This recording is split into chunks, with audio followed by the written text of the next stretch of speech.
Welcome to Writer Gamer. My name's Kevin. So, I happen to be a writer and a gamer. And I'm going to give you my thoughts and opinions in relation to Diablo IV, microtransactions. So I came across this article. I want to mostly focus on this statement in the beginning. An uproar over Diablo 4's $20 skins has some players questioning exactly how we got here.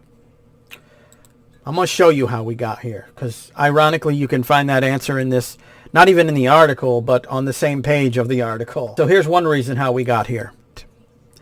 People making excuses for these malicious practices. That's one reason why we got here. Individuals defending a corporation that could give two shits about you. I don't know. That's still, to this day, not even just the video game industry, but any industry, it baffles my mind when I see someone white knighting for a corporation that gives two shits about you, and the only thing they care about is what's in your wallet. Not to mention that, you know, I've said this before. You look at the indie industry, they're not microtransactioning people.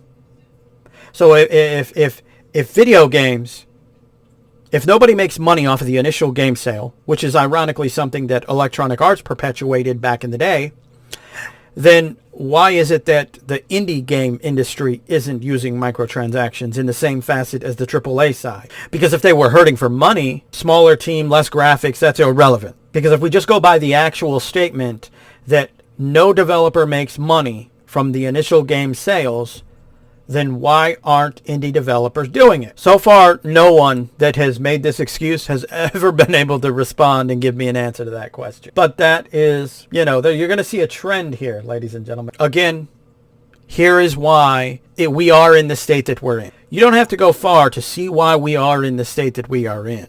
You know, the worst enemy of gamers, especially when it comes to microtransactions, ironically, is not the whales.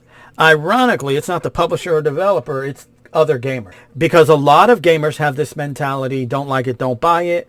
A lot of gamers have the mentality, well, I'm not going to buy the microtransactions, but I'm going to play the game. Guess what? That's you accepting microtransactions. You do not have to purchase them to accept them. And that's why gaming is in the state that it's in. I've said this in a previous video that microtransactions are only going to increase in price.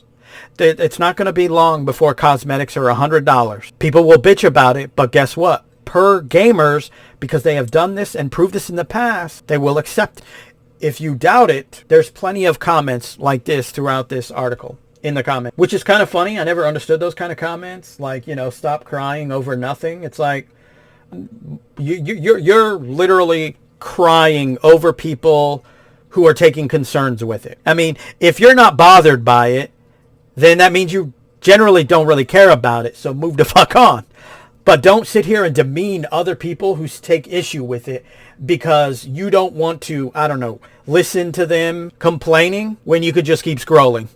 To shorten this video, because it doesn't need to be that long, the reason why we are in the state that we're in is because of gamers. Whether it is the gamers that make excuses for this kind of stuff, whether it's gamers who are like, I'm going to buy the game, but I'm not going to purchase any microtransactions, because that is acceptance of the microtransactions. Or whether it's the whales or the pay pigs. That's another word I heard not too long ago to describe whales purchasing microtransactions. Gamers have had a few wins over the years, but at the end of the day, gamers have ultimately proven to publishers and developers that we will talk a big game,